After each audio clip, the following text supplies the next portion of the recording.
Welcome to another episode of How to Answer Without Answering, this time with Treasurer Jim Chalmers. Now, because of your budget, they think their only chance of getting ahead is actually to leave the country. I mean, if that's the case, you've failed, haven't you?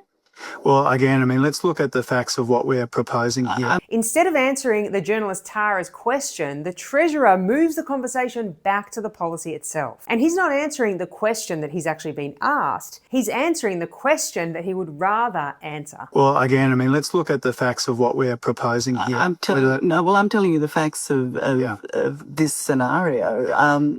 But have you not failed in that case? No, of course not. Notice the Treasurer doesn't simply say no. He says, no, of course not. Those extra words are not necessary. He could have easily stopped at no, but when you add those extra words, it adds extra certainty and it provides more of an absolute answer. It presents his answer as being obvious before we've even had a chance to actually question it. Were you hoping for a happier response? No, this was about what I expected when it comes to the voices of the status quo.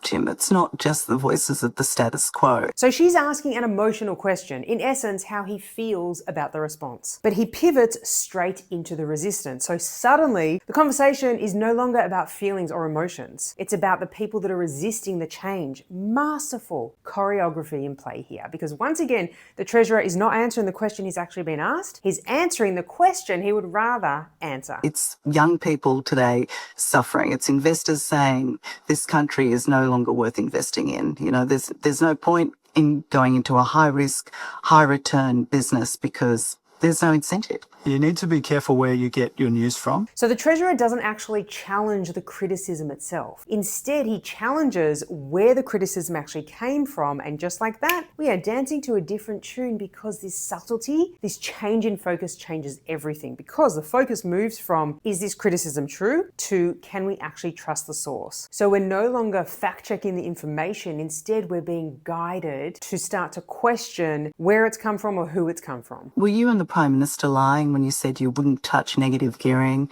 or capital gains tax concession? Well, that was the view that we held at the time, and we've been very upfront since then saying we've come to a different view. So he's asked a question about honesty, and the Treasurer responds by talking about a belief that was held in the past. It's an honest answer, but it's not the answer to the question he was asked. I love watching politicians navigate the conversational tango. So many lessons. So what have we learned today? If you want to become a politician, when someone asks you one question, answer a slightly different one, add extra words for certainty, throw in a pivot or two, and if things get uncomfortable, change the choreography.